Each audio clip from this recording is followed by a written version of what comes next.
సినిమాకి పోదామని నీట్గా డ్రెస్ వేసి రెడీ చేస్తే అప్పుడే గబ్బు లేపుకున్నాడు. మళ్ళీ లోపల దూరుతున్నాడు. లేరా బయటిగా లే లే పోదాం నా సినిమాకి రావా? సినిమాకి రావా?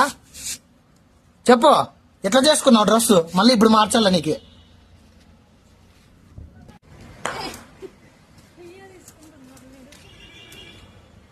వాళ్ళ మమ్మీ అద్దంలో చూసుకుంటుంది, నేను చెప్పులు వేసుకుండే లోపల ఈయన ఇట్లా చేస్తున్నాడు. సిగ్గు లేకుండా వాళ్ళ మమ్మీ నవ్వుతుంది. మమ్మీ ఇట్లుంది కాబట్టి కొడుకు అట్లా తయారైనాడు. మరి సరిపోయింది. హీరో విలన్ కొట్టుకుని కమెడీని చంపేసినట్టు నా మీద పడతారేంటి? A few moments later.